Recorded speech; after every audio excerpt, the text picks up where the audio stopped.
Welcome back to the podcast. I'm joined once again by Rob. Howdy. And this is our, I'm told, second filming of a podcast this year, despite the fact we're now in February. Well into it as well. But there we go. It's not quite gone to plan so far this year. We've been busy. But you've had an unusually busy start to the year. Unusually busy start to the year. How about yourself? What's yours been like? Has it been standard quiet? No, it's for some reason. I've been in a similar boat to you. Yeah, it's just been insane this year. Yeah, I've had like one free weekend this year so far. Yeah, normally I'd expect to be doing nothing till about March time. Yeah, exactly. Which, with all this extra work we've all been doing, brings a few issues which we're going to discuss today. So this week's podcast, we're going to be discussing the gear that we're going to be purchasing and maybe offloading this year. Everything that broke this morning, because already my bill for today is quite high. We'll get into that. We're going to do a little discussion about working locally as a pro versus globally. So I've done a lot of work on this recently, putting some content together. And then also discuss the changing of styles. So I'm obviously very well known for my style of work, and it's evolving, it's changing, and we did something new. You were there. Yeah. You were there filming last week. Yeah, you were BTS and also helping with DOP work for the shots. And did a reasonably elaborate test shoot, I'd say. I mean, everything to the untrained eye, if you didn't know, you wouldn't know that it wasn't a professional commercial shoot, because it had the same level of care, attention, and importantly, staffing that you would expect to have on a full commercial shoot. Yeah, it was a $100,000 production. Yeah. So yeah, we did that as well, which is great. We'll go into that, but let's start off with, because last year was a heavy year shooting, and this year we started I took 2 weeks off over Christmas. We've come back in and everything's broken. This morning we have broken one lens for sure. At least, yeah. At least. Maybe a second lens is breaking as well. So the Sigma 24-105, that's got to go off to the repair shop because the rear... Yeah, the mount electronics are now foobarred. They are foobarred. They have been chewed up at some point. I don't know how, without a camera, but it must be, but at some point between. So I shot on that lens at the end of last year on a job. Yep. What was I shooting? No, it was in the summer I shot in it. That's the last time that was used, in the summer when I did the Aquaphor. Yeah, I remember that. Aquaphor shoot. I shot on a 5D Mark II with that lens. Must have broken on that job. Yeah, potentially, because it's been getting dusty ever since. Yeah, I'll have to look at the 5D Mark II to see if that's battered. Yeah, check the pins on it. Yeah, I might have I don't know, it might have just been a tiny pebble got caught in there and it just... It could be anything. Anything, or it could just have broken. Could have dropped it. I do drop a lot of lenses. But you don't use that enough to drop it, percentage-wise. No, that's true. It's not a heavily used lens. I mean, it's often used for behind-the-scenes work. It was on set on that job with us. It was, yeah. But then, oh God, I did the embarrassing classic thing that I turned up with a BTS camera with no batteries for it. And luckily you had a battery, and a second assistant had a whole camera set. Yeah, he had a whole camera set because he had a shoot later that day. Yeah, so he brought his clobber with him. I needed some wicked shots actually for the behind the scenes. I will get him in again to do stills behind the scenes. He was really good. Never worked with him before, and he was not difficult to work with at all, which is exactly what you want, yeah. Yes, I don't want to say his name because I can only remember his first name, and that's no use to anybody. But if I do remember to, I'll pop a link to him in the show notes, which we all know I won't remember to. No, that's not going to happen. So we broke that this morning. My headphones are broken. Or at least on the way out. They're on the way out. I'm intermittently only getting my left ear. So yeah, you've lost an air cushion light stand. That's gone. I lost a light stand that I've owned for probably 15 years. Today was the day. Just imploded. So that's gone. That's in this skip outside. What else have we broken today? I'm sure I've broken something else today. No, but I'm pretty sure that's it. I mean, well, potentially, it's either the lens or potentially your 6K Pro Blackmagic. Oh yeah, 6K Pro Blackmagic might be broken. That'd be the second one of those I've gone through in 6 months. Yeah, you've not done well with that one. No, the standard one has been fine, but the Pro version just seems very not pro. So that's not great. I've got a broncolor pack back there that's going off to probably Pear Tree or Pearson's. I can never remember which one's which to get repaired. They're sort of like one of the good UK repairers of broncolor stuff. I mean, I bought that broken just to, Yeah. I bought a graphite pack for 150 quid, which I just thought is worth a punt. If the repair's under £1,000, I've done well. Yeah, you're well in profit. Yeah, it's only done 4,000 flash cycles. Yeah, but for one of those, it's nothing. It's nothing. They go to hundreds of thousands. I mean, even my ones that I got brand new are like, they're up to about 100,000 flash actuations in 3 years. So that's not great. You've had to buy 2 new speed boosters. 2 new speed boosters. Yeah. I mean, again, I can't believe I've owned these cameras for as long as I have now. It only seems like 5 minutes, but it's actually, 7, 8 years old. So, Yeah. they've had a fair old bit of use. They've had a good beating. But yeah, I mean, it's bizarrely, I mean, it shows you how equally I use my cameras because both of them died within weeks of each other. I've got the same issue with batteries. So I bought all my batteries at the same time and they're on rotation, as you know. So they all die at the same Equally, time. yeah. And then you've got to go and buy 10 V mount, 10 Sony MPF. And it's so much money, like $3,000 on batteries. Oh, it's heartbreaking. And it's the least sexy purchase. In the same way that replacing your speed booster gains you nothing. Yeah. I could have, put that money into another anamorphic or something fancy, but no, something functional that makes it all work. I'm trying to think what else has broken this year. I've definitely broken some other stuff this year. Oh, I broke an Apple charger, stepped on the edge of it and snapped the cable into the plug. Yeah. That was great. They're not cheap. No, but you can't really blame the gear for that. It wasn't the gear's fault. It was my clumsiness and stupidity's fault. So that went straight in the bin. That's probably going to cost, what, £100? I think what it does underpin is that you do need redundancy in your kit. Yeah, I mean, today we've had to. You notice that the shots are different today to normal because we're using all different lenses. Luckily, we have a myriad of lenses in the studio between Rob and I because I don't throw stuff away. I've still got the lens I started my career on. So and do you know what's even weirder? So the lens I used to start my career, which is a Canon EF 100mm 2.8, the gold ring, not the L version. That's the lens I shot all the early campaigns on, all of the portfolio that got me to where I am today.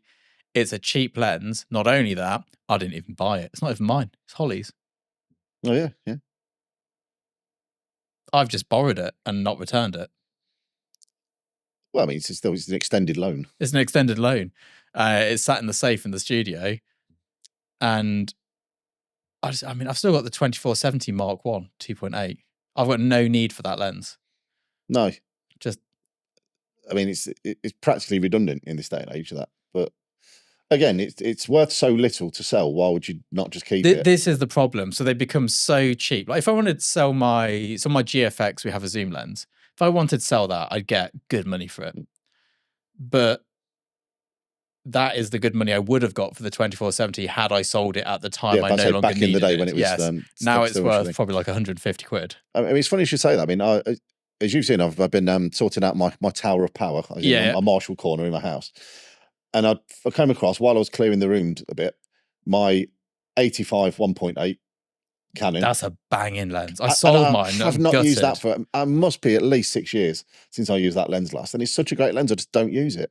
Before I did still life, that was the lens, as you know, that I shot everything on. And I love that lens. But again, and I just don't use it. But again, it's worth so little to sell. I get what, 60 quid, 70 quid? If that, yeah. I might as well just keep it. You never know. And also the other one I never used, which is now the which one is it? When I say it's the Tamron 16-28 f2.8, like the fast wide angle one. Yep, I know the one. Yeah. And again, just have not used that. For years. Good lens, eh? But again, so now that mirrorless is out, those lenses have zero value. Well, not zero, but like. And again, they've all been superseded by Sigma Arts all over the place. So I just use them because they're just better. Yeah, Sigma Art is like the best bang for buck on the EF system. Yeah, incredible. You can't get. I mean, the Canon lenses are great, but they're more expensive. Yeah. The Sigmas are generally, I'm sure there is the old Sigma lens that's more expensive than a Canon. I don't know, but generally speaking, they're cheaper. If compared to the gold ring, but they equally compete with the red ring. Exactly. The luxury series. The L series. Yeah. I think what did Nikon call their L series? Like a gold ring or GS or something like that. I've got no idea. Every brand's got like. So Canon had, and I don't know if it's still the case, the standard lens. Sony's a G Masters. That's a G Masters, yeah. So Canon had the standard black lens, the gold ring, which was a bit primo, and then the L lens, which is the one everyone wanted. The good, better, best classic. I have never owned a prime L lens, and I always wanted the. No, you always rented them. I always rented them because I was so I wanted that 85 1.2. Yeah, we rented it for that shoot with Ben. Yes, The we video did. Yeah, shoot, I yeah. had some zoom Ls. I'd got the 17 to 40, Yeah. 24-70, and 70 to 200 L lenses. Now, I mean, I've got the 24-105L, yeah, but it isn't really an L, is it? It's L in name only. Yeah, it's like the it's most not- boring, dull. But if you can only have one lens, that's the one lens you would pick because it's that's the why I most have- versatile. exactly. That's why we have that Sigma 24 to 105. Like, if for some reason a client goes, "Can you grab some behind the scenes stills?" Yes, we can. Yeah, and that's the one. Can you get somebody to set up what this next shot might look like? Chuck them that lens and off they go. Whilst we use the the main camera. Yeah. So we've done that a few times actually, where we've sent an assistant off to set 2, and they're setting up on a different camera just to get rough lighting, Yeah. and then we turn up with the main camera. And it's something I do use that occasionally because it's the only lens I've got with IS built in. Yeah, which is, again, when you need it. A handheld you video need it. again, and I'm not a big fan of shaky cam. No, I tend to sort of no one think- wants shaky cam. I tend to, that was a fad that lasted all of about 5 minutes. Yeah. Oh, it's real, it's raw. No, it just looks bad. I like a nice locked off camera shot. Just static. Like films with too much like gimbal work has its place. But I just like a static camera on a film. I don't need to be. Well, because again, you're very much a fan of like kind of say the golden age of cinema. Yeah. And the problem was those cameras weighed like 80 kilos and stuff Yeah, like that. there's no gimbal taking That's why there was those. no handheld because the things were physically too heavy to move. You'd have to ride an elephant and like. Yeah, I mean, they literally had to build like train tracks and trucks Yeah. just to move the camera operator and the camera. Yeah, but yeah, I do like. I mean, there's a phase in the mid noughties, early 2010s where every film was shot on a gimbal at like f/0.85. Yeah, but a And it's lot of just that was to hide the fact that nauseating. the talent that where they were trying to use the actor instead of a stuntman to do the thing that the actor couldn't do. Yeah, So they'd do like really fast action scene, load of fast cuts and loads of blurs. So you really had no idea what was going on. yeah, I can see that. And It's, remember, Zack Snyder took that to the most ridiculous thing with that zombie film he made, where the plane of focus was about 3 mil deep, and that was it. yeah. And shot on old vintage lenses like 0.8. I mean, it's beautiful for a second, but it's not. You can't follow narrative and you I can't say see the whole anything. film it was a bit much. Yeah, it's too much. So that's what we've broken today. Now, I had a rule this year which I've broken already, which is I'm not buying any more kit. Last year we bought so much equipment, because we kept getting jobs in last minute, and a lot of them were quite, considering the size of the jobs, were quite flaky. So we couldn't even rent stuff because we didn't know. And then by the time we found out, it was too late to get the rental houses sorted. So we just ended up buying stuff on Amazon. That's the quickest way to get it delivered. Yeah. Or it's like I drove down to London one day to pick up some more broncolor lights I'd just purchased because I could buy them and collect them same day, but I couldn't get a rental house to deliver out to me quick enough. Yeah. So we bought too much stuff. And I said to myself, this year, I'm not buying any more kit. Fast forward to the first week of January, I'm driving down to London, picking up 3 broncolor packs. But in my defense, they were such a good deal. Yeah, I mean, that trip paid for itself, really. Yes. I sold one to cover the cost of what I bought. One needs repairing and one we've already used on a shoot and is fully functioning and in perfect condition. So already happy with that. That was a good purchase. And then I did buy, and talking about selling kit, I nearly sold my 5 DSR. So I don't need this camera. I've got a Canon video camera, which is the Blackmagic. Yep. And I've got the Fuji stills camera. But then for one of the jobs last year, we bought a new lens. And I've bought this lens 2 or 3 times before. And I always buy it and I always sell it. Now, if you can guess what this lens is, pop it in the comments below, because I'm sure this goes along with I keep buying Fuji, what do you call the rangefinder ones, X100s. I buy them, I go, yeah, I'll take it around with me on dog walks, and then I sell it about a month later because I've not taken a single picture of it apart from of my keyboard, which I think is the go-to picture of. And you only keep buying that because you can't justify the cost of the Leica. Well, I nearly bought a Leica last week. I was looking at them. I was like, I'll just pull the trigger. And I was like, and what am I going to use it for? And what? Let me grab my lens. Wait there. Hang on. I can see it here. Right there. I've got enough reach on my... Yep, there we are. There we go. Now, in fairness, you did buy the real McCoy this time. I did. No, I didn't. It wasn't that I bought the non-real McCoy last time. They gave it to me. I can't remember the name. Astahori. They gave me one, and I didn't use it because it wasn't good enough, to be honest. But this upside down one, I've already dented the case, so obviously can't be returned. I bought one of these. Well, very small coffee out the way. Yeah. And what's his name? Jack. Jack bought one as well because he needed one for a job. We both ended up keeping it. I've lost the lens cap already, which is a great sign. But I bought this probe lens for this coffee advert we were shooting, moving image. And it was like inside the glass and the liquid swirling around. It looked beautiful. And what I've ended up using it for is portraits. I've shot 2 different portraits with this so far. We did, can't remember the person's name, with the crisps.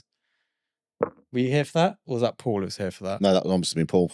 Paul. So we did this lady eating a bag of crisps, through the bag of crisps, and then we shot a man eating cereal with this. And I think the issue with it is, I've got Paul my Digitech there going, it's not sharp, it's not sharp, it's not sharp. It is sharp, it's just not as sharp as we used to. Yeah, it's as sharp as that type of lens is ever going to be. Yeah. But it's not, again, like Sigma Art sharp, exactly, or that kind of thing. So we're looking at it, I was like, well, where is sharp? And then we realised, like, oh, it is in focus, it just ain't sharp. Yeah. But the look. Yeah, it's completely unique. I mean, I remember borrowing it. I'm going to say it was last year, but possibly the year before, when we were doing some work on the Dead Bar short film. Yeah, that was where we did some filming from an ant's perspective, and that's what we used. We used that lens, and it was a great thing. It's great. And originally, I was a bit of a one-trick pony when I was only doing still life, but now that I'm doing portraits as well. It was only a one-trick pony because that's what everybody just used it for. Yeah. I mean, can I get them to pop up on the screen? They're not edited yet, so if they do pop up on the screen, these are the unedited, straight out of cameras. I don't know if you ever saw any of the stills from this, but I'm going to show Rob these, so it's going to be rubbish for everyone listening to this in podcast land. Yeah, I remember seeing these on the day. But they look good, don't they? Yeah. I'll see if I can get some of these to pop up on the screen. It's an interesting shot. It's a cool lens, and do you know what? It's the reason I've kept the 5DSR. So I've got that. So I've got a good system working at the moment. I've got the video and the 5DSR to use with the probe lens. And the 5DSR is only for the probe lens. Yeah. I then got the Zeiss Milvus Macro Planar, which I've kept and not sold, for filming video on the 6K. Whenever we get a big video job, we don't use the Blackmagic anyway, we just rent something in. But for that sort of stuff, we use that lens. I've got the lens which does my YouTube videos, which is the, what's it called, 18 to 35. Yeah. That has literally been the ubiquitous, welded onto that one of my Blackmagics all the time. I've then got my Fuji with the zoom lens, which is what we're using for the portrait work. Yep. Because I need to be able to move. Although I say that, I shot all my portraits last week on a tripod. Yeah. Because the sets were quite important to be level and all the rest of it. Yeah. But I've got that lens there. It is yet to make me any money because I've not been. Have I done a shoot with the zoom lens yet for money? I don't think so. Well, it's the opposite. It cost you money to do that shoot with it. Yeah, so far that lens has cost me a fortune. I'm trying to think every time I've used that lens, have I made any money with it? No, I've not. It is a bad business decision. And then we've the same body, the Fuji, and we've got it on the Cambo with the Actar lens for the stills. We've been using that since last summer. And that's that. There's nothing I need. And I keep going, do you know what? I could get a third Blackmagic, and then you don't have to bring a camera to the podcast. But that's the only benefit to you. Yeah, which isn't a benefit to me at all. It's a benefit to you. Then I was like, well, I should buy a second GFX 100S. So I've got 2 identical bodies, but we just rent them for 90 quid when we've got a job. I don't need to do that. And when I'm doing a test shoot, I bring the 50S that I've got as a backup. Yeah. And that's enough. And that's the advantage of faster transfer speed on the files. It's so much better for tethering. The 100S is a nightmare. Do I need a second lens for my Cambo setup, a wide one? Probably not. I've never used one before. We had a wider. No, do you know what we did on the? No, we didn't. I used the Canon camera with the Cambo for that. We've never. I don't think I've ever needed a wide lens on a commercial job. No. Test shoots, yeah, definitely. We use loads of wide lenses on test shoots, but I don't think I've used them on a commercial job, and I've never used the autofocus lens. So it's always been the same 90mm focal length we've been using. So I can't. I mean, I was looking at them. I was like, I could get a wide angle lens for the Cambo, and I was like, don't get any work for that. Unless I change my style of work, it'd be great to get a probe lens of some sort for the Fuji. I don't know if they exist. I've got no idea. A GFX probe. I think I doubt it. Possibly a bit niche. I think it's too niche because of the sensor size and the image circle they'd have to create. Yeah, and sponsorship. it would be a monster of a thing. Yeah. So, I mean, there is this new video camera out called a Pixaboom, I think it is. Pixaboom? Yeah, the one we were chatting about earlier, Yeah. the really high speed one. Yeah, I'm quite interested in buying one of those. Yeah, and that actually seems, at least on paper, really good value for money because Is it about 10 grand? it was less than that. It was about 7 last time I looked at it. Yeah, 7 grand for a it first slow-mo launched, rig. which again is not a cheap day out at the races. You know, let's be right about that. But when you compare it to a Phantom, which is 100 grand, Oh, I know. it's a deal. And the thing is, like, everyone goes, "Oh, Phantom's 100 grand." So obviously, no one owns one. You just rent them. But the thing is, to rent a Phantom, you can't rent a Phantom. You have to rent a crew with a Phantom. No one's letting you have a Phantom. Because I've tried. I'm like, can I just get the Phantom? Nope. It comes with a crew. Importantly, whether you can afford to put that level of deposit down with the rental house. Yeah, because they're not just let it walk out the door without at least 50% payment. This is one of those awful catch-22. So when I first started, I needed to rent kit. I didn't have the deposit to rent the kit. But now that I've got the deposit to rent the kit, no rental house asks for it. Yeah. They're like, I want to hear what, don't worry about it. And do you know what? When I was a cyclist, I had a similar thing. When I couldn't afford bikes, nobody wanted me to have a bike for free. As soon as I could afford to buy a bike, because I was doing better at it, everyone was like, oh, would you like to ride one of our bikes? I'm like, damn it, this is yeah. I appreciate it, but it would have been really helpful when I was riding like a 30-year-old bike. It's the same with photography, isn't it? It's like when you need it, you can't afford it and you can't get access to it. When you don't need it and you can afford it, it's just there. Yeah. It's, it's weird. It's like that in everything, isn't it? Pretty much, yeah. Like whatever pursuit you go into, you want to be a football player, you can't afford football boots, and then you become good at it and you've got loads of money, you can buy anything you want. And people are now paying you to wear the boots. It's such a bizarre life, isn't it? But that's how it is. I mean, I think probably hang on. If I get a job, and when I say a job, if I get a 6-figure shoot in and I need a wide lens, I might buy one. I don't know what I'll buy yet, but I might buy one. It'll be for the Cambo setup, so it'll be something that fits on the front of it. It'll probably be a digital lens, just because as the resolution goes up, you need digital lenses. It's just megapixels are only getting. I reckon Fuji will bring out like a 200 megapixel camera at some point. No one needs it, but although I said that about 100 megapixels and 50 came out, no one needs it. And there I'm going, I could do with a few more pixels. Well, it wasn't that long ago. You were shooting, billboards in Times Square on a 18 megapixel camera. Yeah. I mean, I'd say in terms of sheer volume, the majority of commissions I've ever done have been on a 5D Mark II with a 100mm Canon EF lens. And it wasn't new at the time. And it wasn't the L lens either. Yeah, it wasn't the L lens. And it wasn't the current system. It wasn't like the 5D Mark II. I think the 5D Mark IV was out when I was still doing this. So, yeah, I think this year, I've just done I have self-assessment comes in. You pay that on the 31st of January. One of my limited companies ends at the end of December. Then the VAT return comes. So I've had a very finance-heavy few weeks in and around, like on the phone to my accountant repeatedly. My overheads are just astronomical. Like astronomical. So this year, apart from those broncolor packs I bought, and repairing stuff that does break, I'm not buying anything. Unless it gets to the point where it's like, you cannot literally do the job without buying this bit of kit. And at which point I'll just buy it. But unless there's a thing where it's like, you can't do the job without buying it, I'm going to beg, steal, borrow, rent, and I'm going to see how low I can get my overheads this year. Yeah. Because it's very difficult to make more money in this industry because you have no, I can't control. Like I'm up for 3 jobs at the moment. I can't control if I win them or not. It's out of my control. But I can control how expensive my overheads are. And last year, they were out of control. They went unmonitored because I was so busy. I mean, there was a point where, was it like 6 months I didn't have a day off? Yeah. And, I was just like, I don't know, it was stupid things like just booking a first-class peak train ticket for 250 quid at the station rather than booking it in advance because I'd forgotten to do it. And I could have got it for 80 quid. And it's all those, but it adds up. It soon adds up. It adds up like, I've ordered takeaway in for the family for the 3rd night in a row because we've not cooked any food. And it's all those things where it just, it's not good. But there we go. What about you? You buying anything good this year? I'm hoping not to because I had my big spend on the. You had a spendy one last year too. I had a spendy one last year. I mean, obviously a different level of spending list to you, but my big purchase of the year was the anamorphics lens set. Yes. So that's kind of that, and I bought some lights at the back end of the year, which I have used on the 2 shoots I've done for the comedy series I'm shooting at the moment, Breadsticks. So they will be in regular use, and that's going to be a 6-parter. So we've got at least 4 more parts to do. I think the next one's coming up in a couple of weeks. But still using sphericals on that. Well, yeah.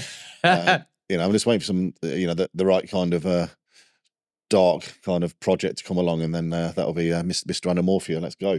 Well, did you see that lift on the location right the other week? Yeah. I was already writing a script in my head of what I could do with it. That lift alone was just beautiful and literally terrifying, because as we discovered, it will work without the doors being closed. Yes, I nearly chopped both of our heads off, but yeah. So that was a moment right there. So we're both set up to not spend any money unless we have to. Yeah, I mean, and again, in terms of my most recent purchase, the 2 speed boosters, that was a necessity. I can't not have them. Yes, you can't turn up on a set and have your iris not work. No, exactly.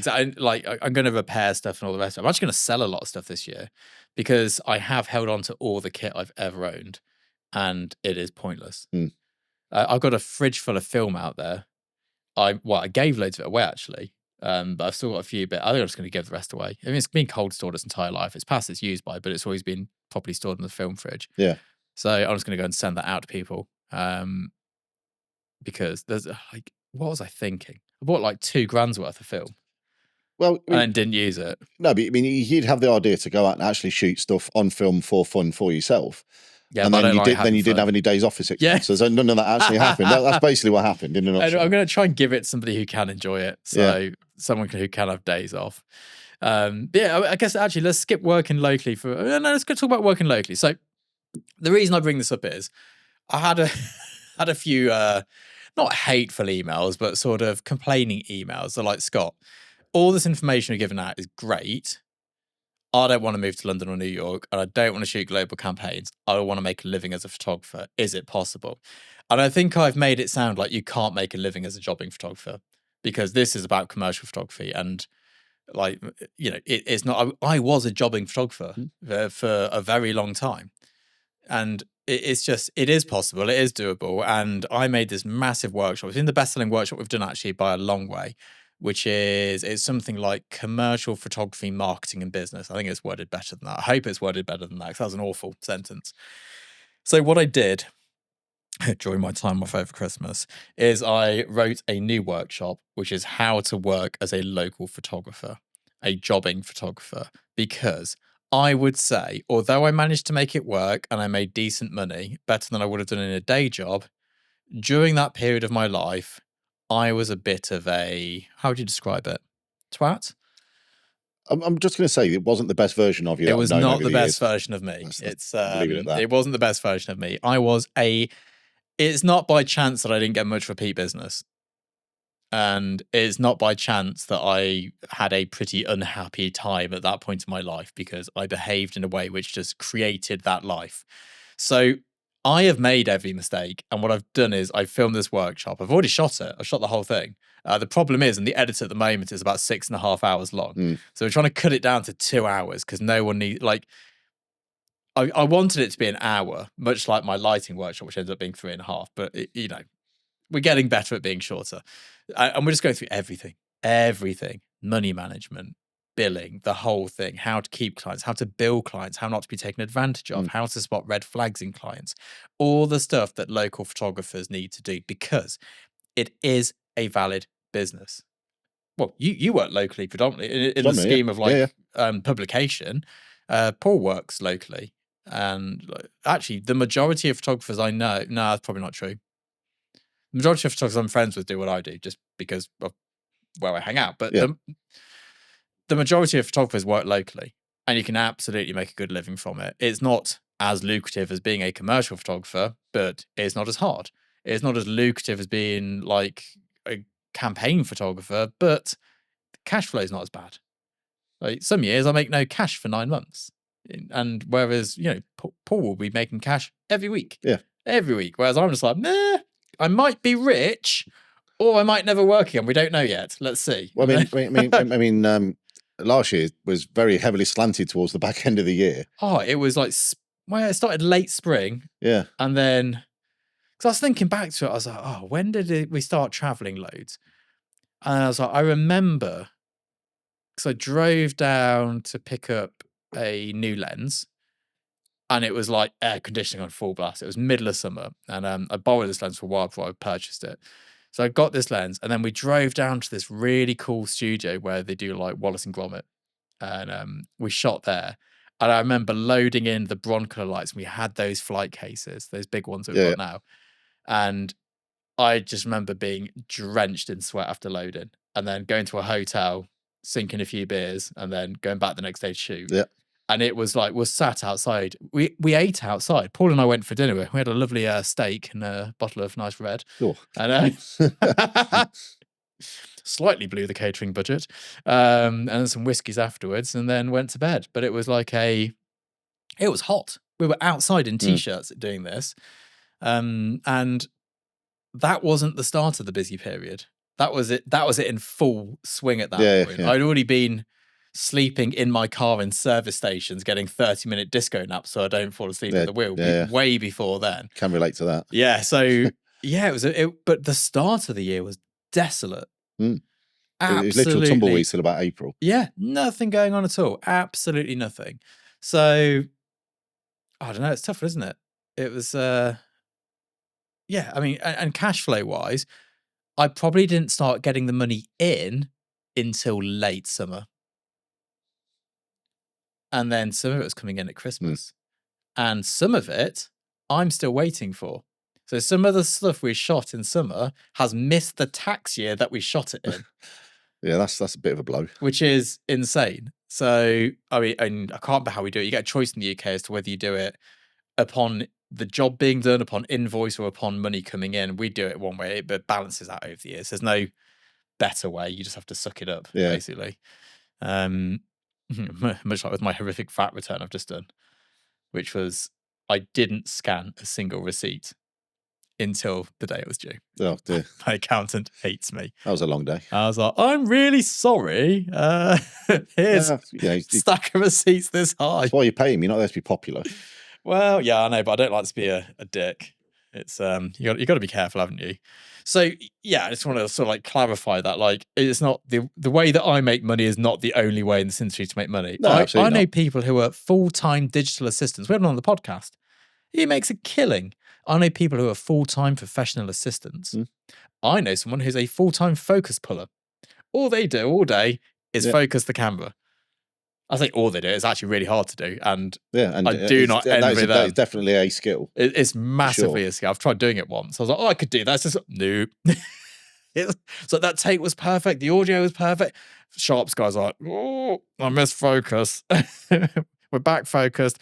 And then luckily, normally a DOP something like, oh, can we just do one more take for safety? And then they never let anyone see the gone wrong one. They're good like that. But yeah, there's money. There's so many ways to make money in this industry. So many ways. I mean, even like the way that you work with me. You come in, you help me with all the tech and the kit. Like, ignore the post-production because we're probably not going to do that as much this year outside of studio access just because I need to sleep and you need to sleep. And clients are becoming more and more tricky. But you take in helping me with the kit, the sorting out kit, working out what kit I need to buy, being on the podcast. Like, that's not a job that people thinks exists. As a like, I know it's a very small amount of what you do, but as a job, like people that go, oh, well, you know, this might be a job I do. Yeah, I mean, and you know, none of this was ever planned. It just kind of happened organically, really. Absolutely. So yeah, I just wanted to shout. I'm going to pop. No, this is my sponsorship for this week's video because we don't have sponsors for the podcast at the moment. We haven't got time for that nonsense. It's a lot of work. It's a lot of work having a sponsor on a podcast because obviously you have to do what they want you to do. Yeah. And you have to get it out on a set time schedule. Yep. And that is not something we've been great at so far. So we're sponsoring it ourselves. So this workshop is for pre-sale. The first 200 people to sign up on the link below get it at a fraction of the price. It is less than half price. And this is the one you have to remember to do this time in the description. Yes, I'm going to make sure I do. It's going to be out on every video at the moment. So at the moment, you can get it for a fraction of the price. My physical the digital download workshops are never discounted again. Once they're set at their full price, we don't ever do discounts. There's no Black Friday. There's no January sales. If you get in early, you get the special price. If not, you pay full retail. Yeah, which is still a good price for the information. But the early bird is better. So yeah, the early bird is better. And the reason I do this is partially anxiety. Like, what if everyone goes, this is rubbish, do it again? We've never had that, but you know, you don't want to be like, oh my word. Yeah, we've all got the voices. Yeah, that's probably the main reason. And there's always one mistake in the edit. Always, no matter how many people I get to watch it, someone's like, audio chops out for 3 seconds here. I'm like, what? And somehow I've deleted the audio for 3 seconds. Yeah, from like a 3.5 hour. Yeah. There's always something that I've done wrong. So there we go. Now, what's this last topic we've got here? Changing styles. So this is that test shoot we did. I am known commercially, not in the YouTube world, but commercially, I am known as having a bold and graphic style of work at the moment. It's not always been my style. I had a very Liebowitz style of work for a while. Yep. Before I had a very black and white documentary sort of style of work. Yeah, I remember that era. That's when I met you. Yeah. And I've been doing my current thing for a while and I'm a bit bored. So I don't know how to describe what I'm trying to do at the moment because I'm still keeping the block colors. I'm making things more caricatured, more comedic. They're like everything's got a comedy element to it at the moment. There's something funny about almost everything I shoot. And then this kind of harks back to some work you were doing last year, where instead of hiring models, you started hiring actors. Yeah, exactly. And I think, you know, I've not gone right. My next move to make sure I stay relevant in this industry is that there's been none of that. It's just been, I think you're right. It started, the comedy and humor thing started as soon as I did the bold and graphics, started doing like phallic shots of bananas and like I did a meat popsicle and things like that, which didn't go down well. I liked them. No one else did. So I carried on trying to make things extra.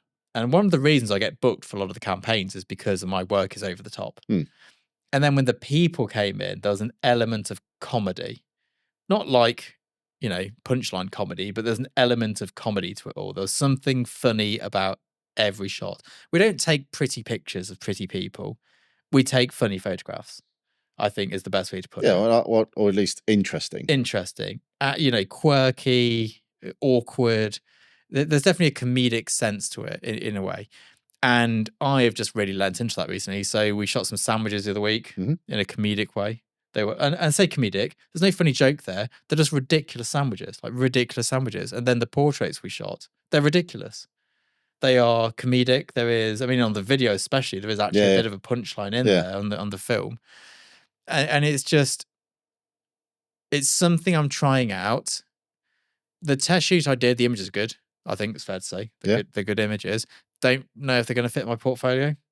I think they might be too different. But it might be a case that we go, right, so the set was not the right set. I think the subjects were the right subjects. Yep.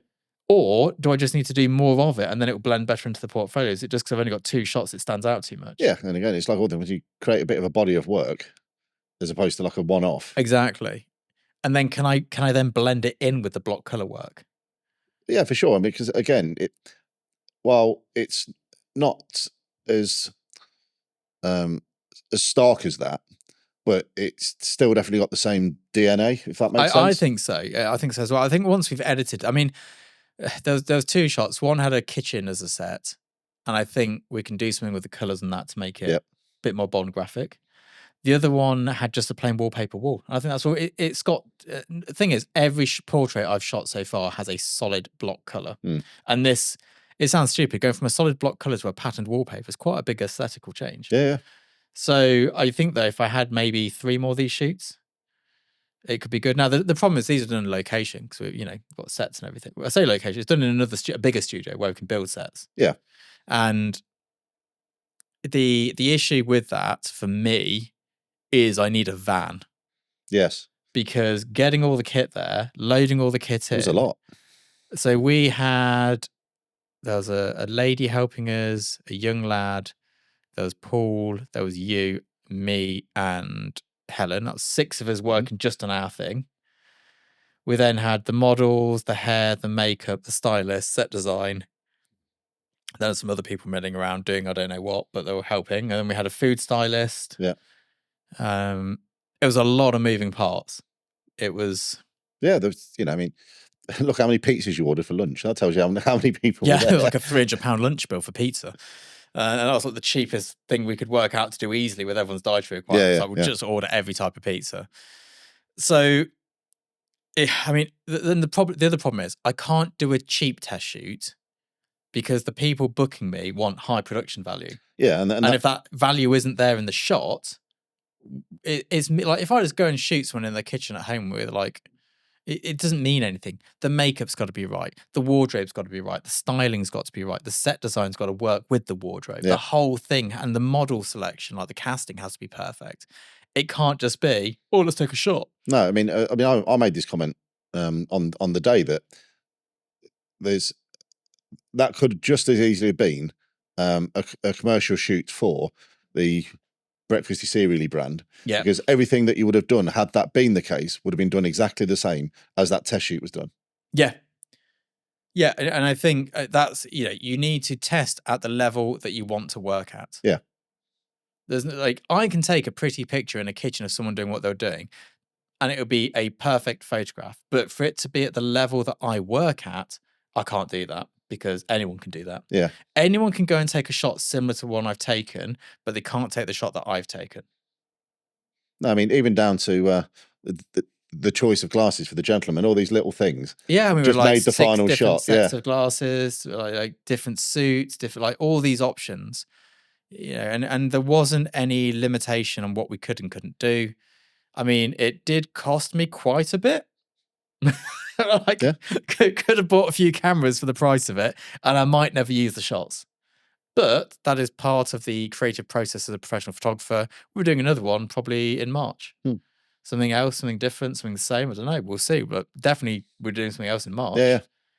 And we'll just, pull that together and kind of see where it takes you. Yeah. Got the budget set aside already for it. Might use the same location to build some new sets in there. Well, I mean, it's big enough. It's a beautiful location. And yeah, it was a lot. I was shattered afterwards. And I was coming from a job right beforehand and went right into a job right afterwards. Yes. And then...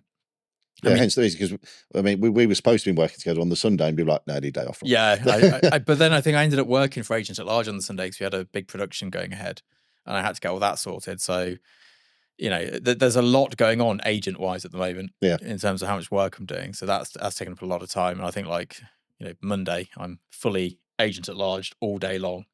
And then Tuesday, same. Thursday, same. Yeah. So it's like, and then I've got to fit my work in between it. And, I've got a few pictures going out. But yeah, I think it's good to change and it's good to evolve and to adapt. I don't expect in 10 years' time for my portfolio to look like it does today. But also, I don't know what it's going to look like. No. Which is kind of the fun bit. But that's the journey, as they say. Yeah. I mean, we're creatives, we're artists. That's what we do. And unfortunately, the more sort of stuff you do when you kind of step out your comfort zone it's those little snippets of inspiration. You kind of what you like, what you don't like. Yeah. And that's the thing is then you find yourself inspired to do things rather than doing it just for monotony's sake. Exactly. And I think what's interesting is like, and I don't like to put any of my work down to the equipment used because I've shot on anything from like a borrowed Canon lens through to like the top lenses in the world by Schneider and, the likes. I think getting the probe lens and using it for portraits was a good move. I think it, like, obviously some people have done it already and it's not what makes those shots, but having that added thing to the comedy value of the shots, I think is helpful. Just because that sort of distortion of perspective. Yes, it just kind of gives it a look. Now, we also used the Para 133 to light everything. Did, and that was really good on set, actually. I would fully, because, I mean, we went from shooting a man to shooting a woman, and we used the man on the focused hard light sort of setting. We used the woman, we flooded it and had it soft and specular still. And that was really useful. I was very pleased with that. So big shout out to Broncola for hooking me up. Yeah. I was like, I was like, oh, I nearly bought it. And I just thought, let's be cheeky and ask for a freebie. Well, I mean, if you don't ask, you don't get. Well, there is a certain element of that, but yeah, I don't like to be too cheeky. I do ask for things now and again, I suppose.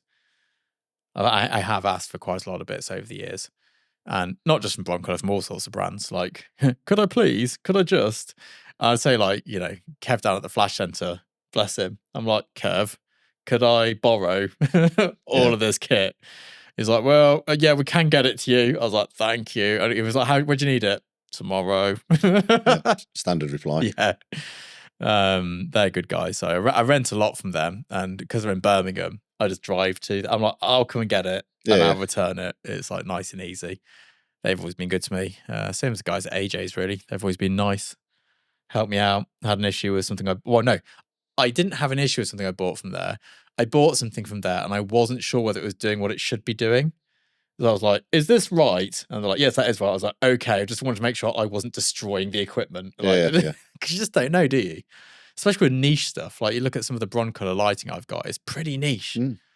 And like the Cambo MV, it's pretty. You can't find many forums going, by the way, when you need to re-grease this and do that, like you have to speak to the brand. Yeah.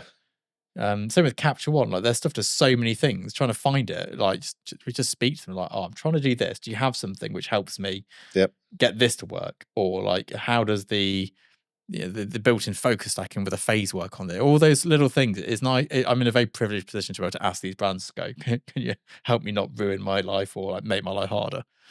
So, but yeah, I don't know. Anything to add? No, I mean, I suppose the takeaway from that in terms of sort of moving styles. I mean, as you know, I'm very much Mr. Dark and Gloomy. Yeah. If you wanted to look like a vampire film, holler at your boy. But then we're shooting a light and bright comedy skit. So, yeah, it's do try different stuff. I think you do need to try. You don't necessarily have to share it. Just because you've done it and it's good. Like I've done loads of shoots that I've done that are good that I don't put on my social media and stuff. I put the behind the scenes up, but not the final shot because it dilutes my brand. And that's really important to me, my brand. Yeah, being known for the aesthetic I'm known for.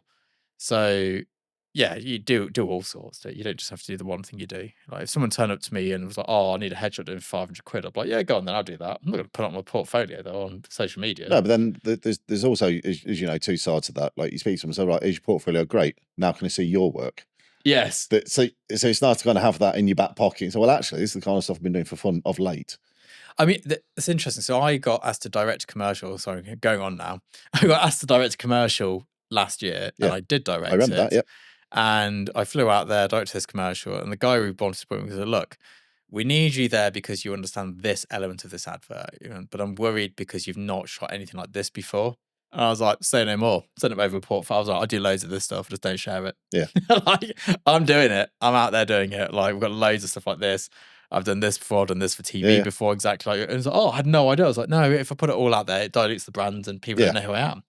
I went, but, it's just, we can do it. We'll get it done. We did it, shot it, it's outlined. Well, it's gone now. It's finished. Yeah. It's not even on TV anymore. So, advert done. Although we have got a cheeky relicense on the way from someone. Oh, nice. Which is the ultimate win. So hopefully that comes through after April. There we go. And that's, I think, positive bookend to this episode. Amazing. See you all later. See you after half an hour. I'll let you do all the... Yep.